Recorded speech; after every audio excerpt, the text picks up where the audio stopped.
The red-hair pirate Shanks versus every One Punch Man swordsman is something that I've always wanted to do ever since I made the Zoro vs Kamikaze video. Shanks, a pirate who dueled several times with the proclaimed strongest swordsman in the world, proceeds to test himself against One Punch Man's most decorated swordsman. In this video, we'll try to assess every character's swordsmanship skills, abilities, physical stats and hacks to find out how much Shanks can handle in the One Punch Man verse. We'd also talk about the possibility of these characters fighting in equal stats and eventually deduce who really holds the best swordsmanship skills. But before that, do not forget to consider slashing the subscribe button and the notification bell for more of these matchup videos.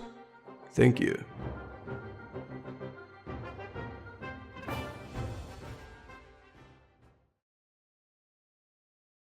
Shanks is one of the most beloved One Piece characters, became one of the 4 emperors in such a young age, which is a position given to the most powerful, well-established captains in the world. He's considered to be Luffy's greatest inspiration and ultimately his endgame rival. Now, it's very important to understand that even though the true scope of his power level is still very unknown, we can still regardless scale him or compare him to other characters who has been stated to somehow being on a similar pedestal, such as Shanks being the only pirate alive who has been included in Kaido's top 5 figures who can provide a challenge and possibly even fight him to the death. Also showed clear relativity to Old Whitebeard not only in strength but also in Haki mastery, one-shotted a big-time pirate like Kid who contributed in Big Mom's defeat and made a full-fledged admiral tremble in fear just from the sight of his conqueror's Haki. This made people in the community consider the possibility that Shanks could be literally the strongest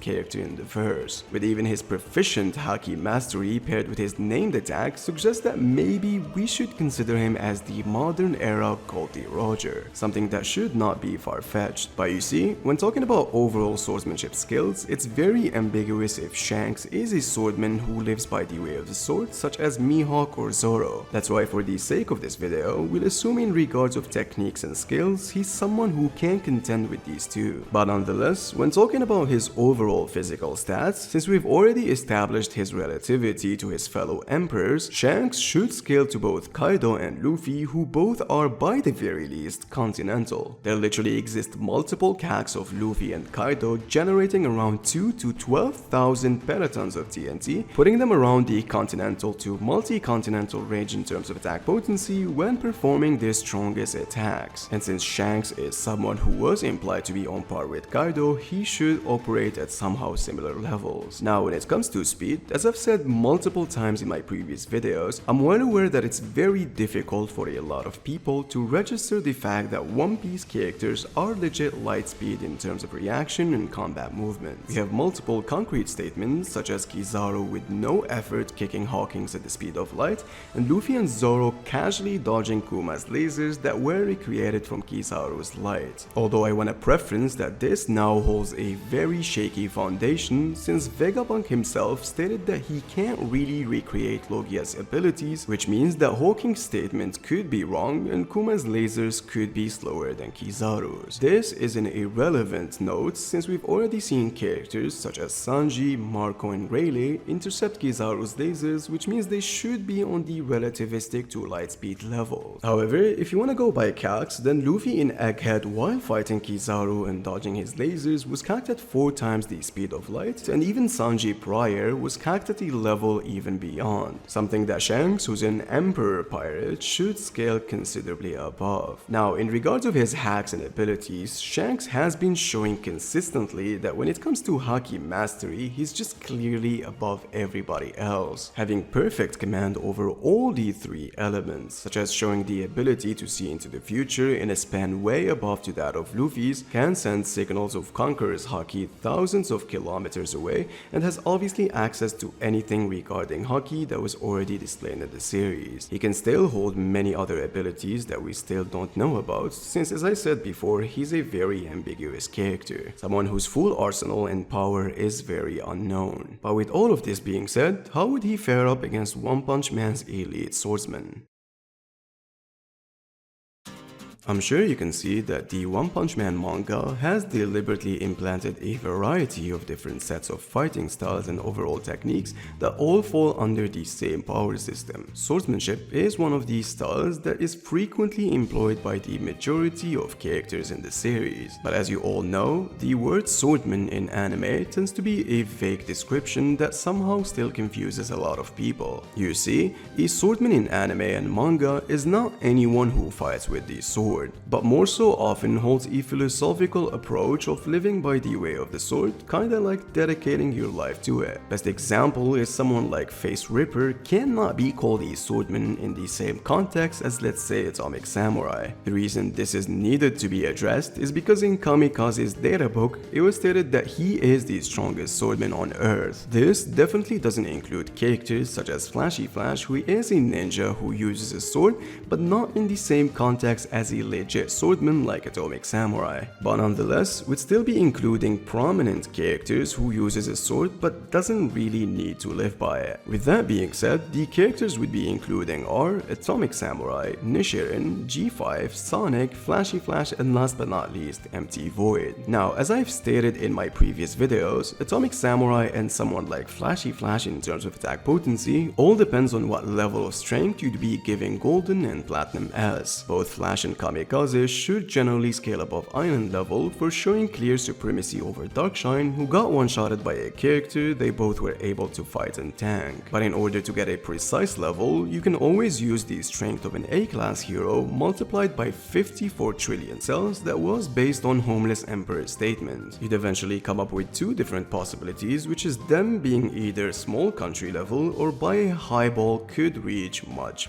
higher. However, it's very important to note that this method is highly controversial since in chapter 171, Black Ass stated that now he is too weak that even a puppy can defeat him. But the math doesn't add up in this case, because if you go and multiply the strength of a puppy by 54 trillion times, he'd still be a very weak monster, unlike what the manga portrayed him to be. So for this specific reason, we'd still be considering the low and the high ends of the first spectrum. Sonic and Nichiren should be below these two, but still somehow comparable in strength, as the former was able to tank Flashy Flash's consecutive fist and punched him in the face and made him bleed, which means they should scale around Island level or maybe slightly above. G5 on the other hand should be the weakest on this list. A high level demon should be above the likes of the Deep Sea King, who scales in between large town to city level in terms of attack potency. And last but not least, we've got Empty Void, who is the strongest character who uses a sword in this series. Definitely scales to Blast, who was able to contain the energy of this serious punch square that was capped at multi-solar system level at the very least. There are obviously other characters who uses a sword that wouldn't be included in this video, such as Gale Wind and Hellfire Flame, who both threw their swords in order to fight Flashy Flash. Alright, now let's talk about speed. I've already explained the different One Punch Man light speed metas in my previous videos, and I've said there are 2 to 3 options to gauge their proper speed. It's whether you go by calcs or use the different statements and feats provided in the manga. You see, Atomic Samurai casually reacting and moving to intercept G5 lasers that was meant to catch him off guard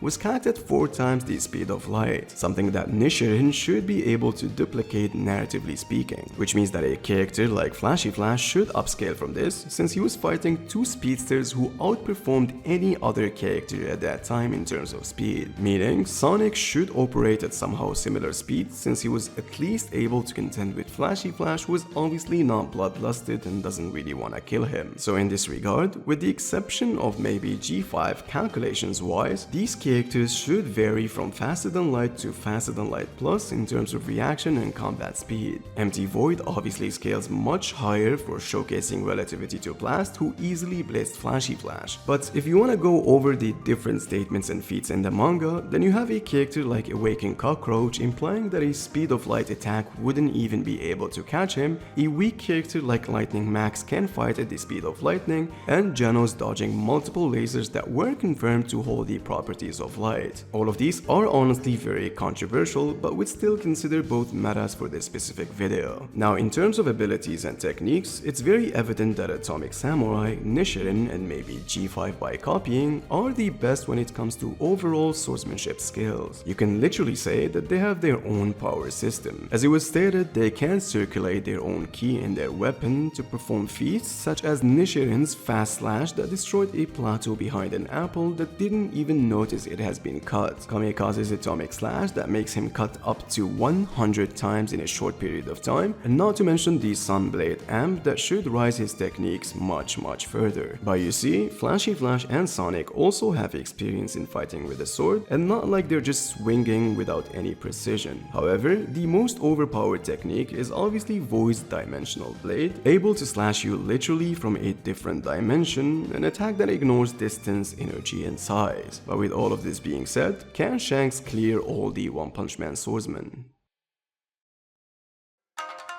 Let's cut right to the chase. Shanks is someone who can contend with the high-tier characters in One Punch Man. Against swordsmen or not, he's destroying multiple high-tier monsters and heroes. Being continental to multi-continental with concrete cax is something that would allow him to contend with everyone except the top tiers in the verse. But the problem that people have with One Piece characters is them being on the light speed meta. Sure, it's very controversial whether they cap at light speed or go even beyond, but they somehow have similar metas to One Punch Man. Think about it this way, when we don't rely on cax, One Piece characters are faster than light mainly due to dodging Kuma or Kizaru's lasers. Same case goes for early Genos or Atomic Samurai dodging the same thing that was confirmed to hold the properties of light. However, what makes people swallow the same meta for One Punch Man and not so much for One Piece is because the manga is incredibly detailed. You've got Flashy Flash and two monster speedsters capable of creating geometric light trails in the sky in a matter of seconds, covering the whole continental, gives the idea that these characters are incredibly fast, not only in combat and reaction, but also in travel speed. So for One Punch Man, it definitely is something more than just, oh, that character dodged some lasers or whatever. But nonetheless, with having all these in consideration, how would Shanks perform against these swordmen in a 1v1 fair fight? The demon level robot or cyborg G5 is absolutely getting cooked by Shanks in any possibility you can think of. Someone who is a city level character can never contend with the continental being. Even in the speed department, he should be considerably slower. In contrast to everybody else, who I feel like they could contend with Shanks in terms of combat and reaction time due to having similar meta as I said before, with possibly only bloodlusted Flashy Flash and Sunblade Atomic Samurai being on a slightly superior tier. However, being on a similar pedestal in this regard is still beneficial to the red-haired pirate, since this guy not only is he extremely fast but can also see the future for a considerable amount of time. So being on a similar level is somehow irrelevant in this case, since this guy would 9 out of 10 predict and dodge most attacks directed at him with considerable effort. This is a very troublesome hack,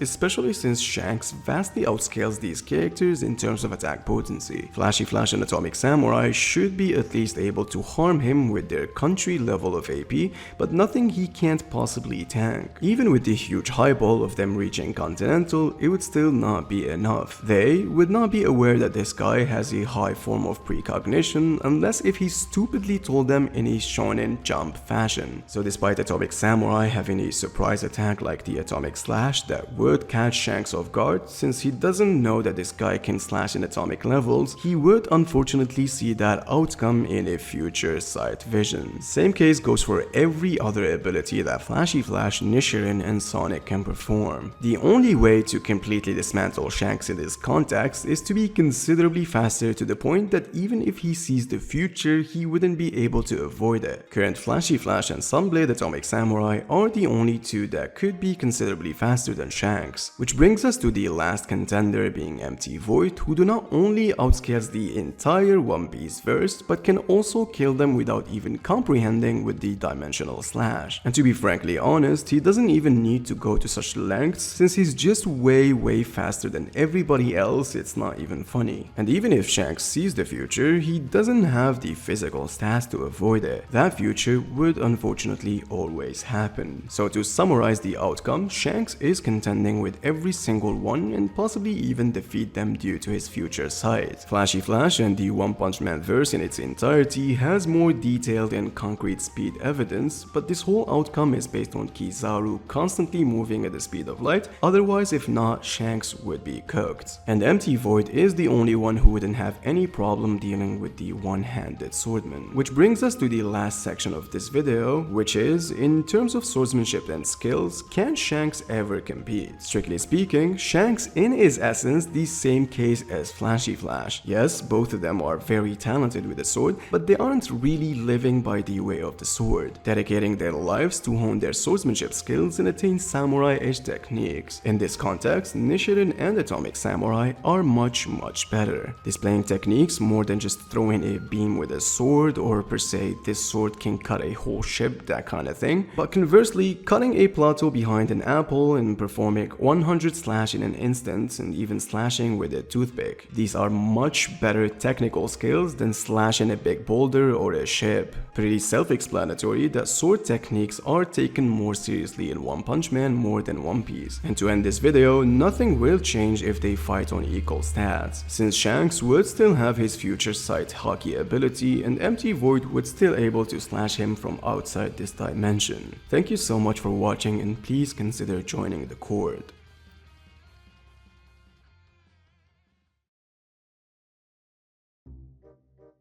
Also showed clearly, but more so often holds a philosophical, but more so often holds a philosophical, but more so often holds a philosophical, but more so often holds a philosophical, but more so often holds a philosophical,